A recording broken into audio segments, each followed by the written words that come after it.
Hello. So today we are going to be doing this semi-jumbo box braid tutorial. This is mostly for people who have shorter natural hair. My hair is probably about like 2.5, maybe 3 inches long. But as you guys can tell, I obviously love this look. It's actually one of my go-tos. So yeah, let's just hop right into the tutorial.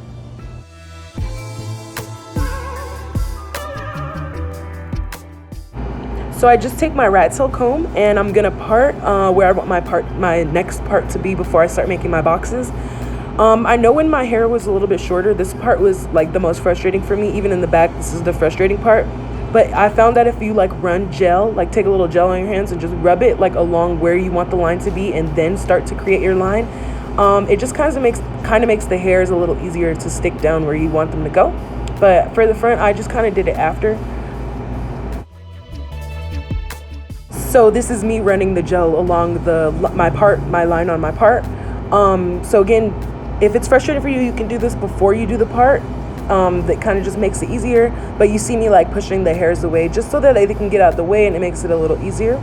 I also take these rubber bands and I just kind of use it to push the hairs to the side. Essentially what a clip would do.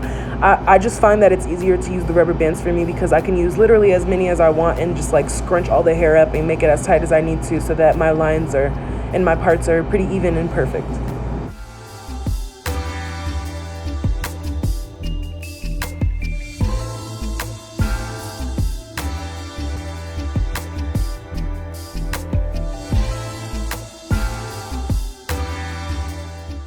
Gonna go back in with the rubber band, and I use one rubber band per braid. Normally when I do like the bigger ones, I'll use about 2 just because you want that grip to be nice on there. But I'm just taking one rubber band and I'm gonna do like a nice tight little ponytail. By the way, the gel that I'm using for my hair is actually a mixture of Gorilla Snot, Got to Be Glued, the yellow one, and like that clear Tresemme sports gel. I just find it's easier to mix them together. It's just more soothing for my hair. Like using the Got to Be Glued by itself is just a little harsh and it's kind of flaky, but I just find that mixing them together makes it a little bit better.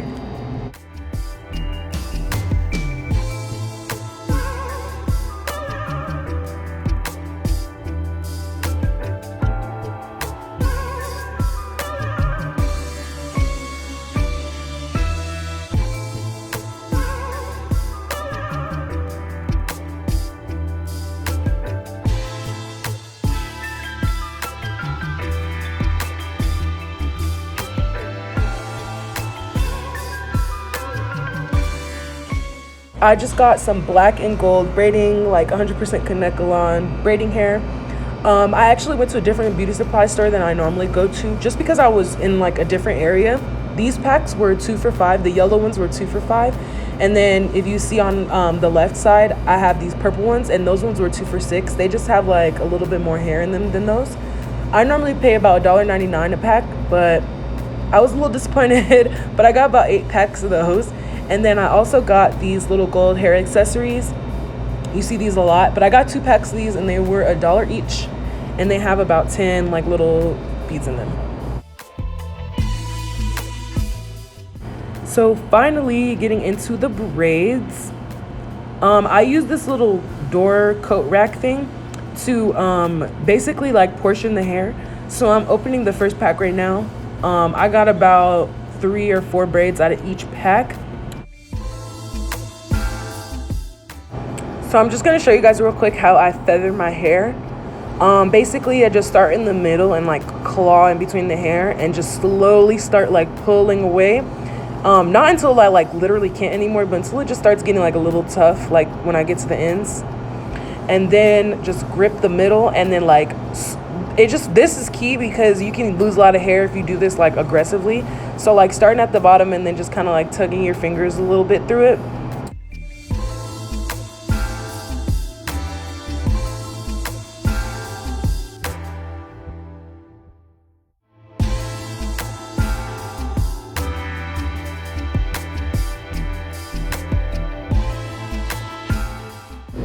So after you've portioned the hair out, you're just gonna take one of those and you're gonna split it basically into like one big half and then one small half. And then you're going to take the smaller half and you're going to start off with that. And you're also going to need a crochet needle. You can find those at the beauty supply store for like $1. And it's frustrating for me to do the back, so that's where I start. I just kind of knock it out. So we're going to take the crochet needle and we're going to slide it underneath the rubber band. And once you get it through, you're going to take that small section of hair and just hook it onto the needle and close it and pull it through while you're holding still one end of the hair.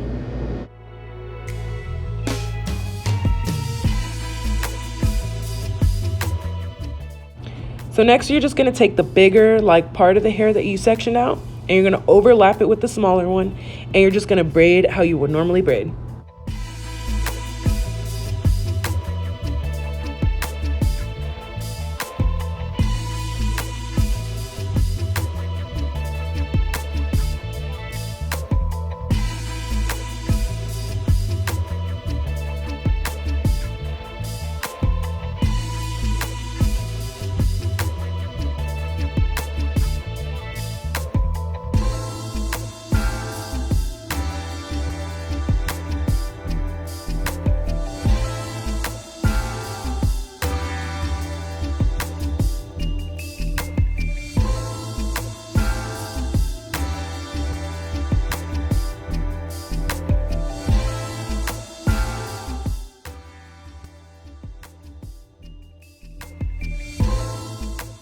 So I'm just going to show you guys one more time how to do the braid. You're going to split the portion hair into one big section and one small section. And take your small section and you're going to take a crochet needle and put it under and pull that small section through so that it is underneath the little ponytail.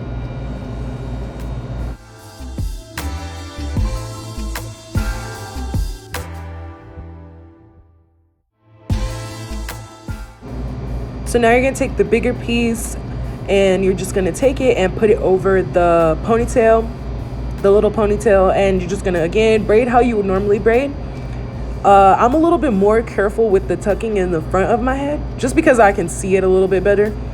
But so yeah, just make sure you're tucking and you're getting a nice smooth braid at the top and following through.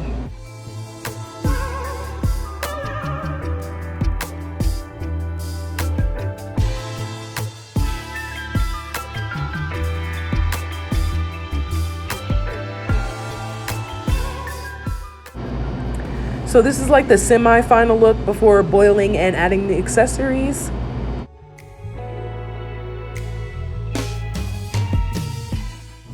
I brought this in the bathroom because it was like 3 o'clock in the morning, but I just use a measuring cup to dip the braids into. Just because it has a handle, it's easier to use.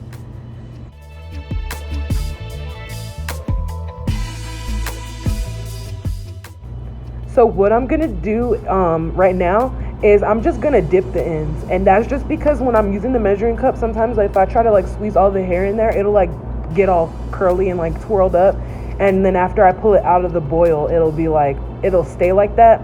So sometimes you just need to dip the ends and then kind of just let them dry a little bit, and then you can go ahead and just dip the rest of the braids, but that just helps the ends be a little bit more straight.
So real quick, just to show you guys, if you look at the ends of this hair, of this section of hair, you can see that it's kind of a little bit wavy and wrinkly. And this is what we were trying to prevent by dipping the ends first. I probably just didn't let it dry long enough before I dipped the rest of the hair, but yeah.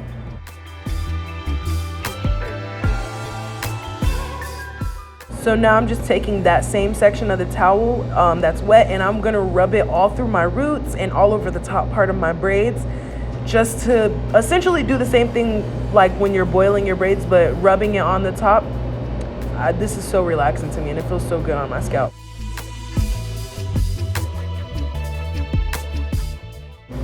And this is the morning after. I've done my edges and I've added the accessories and I've slept on it. I'm literally obsessed with this. Like, I love the length. I love this color. I've actually never done this color before. I've done like a salsa red, but I've never done a maroon. It took me about 5-6 hours to do this, and I used all 8 packs of the hair.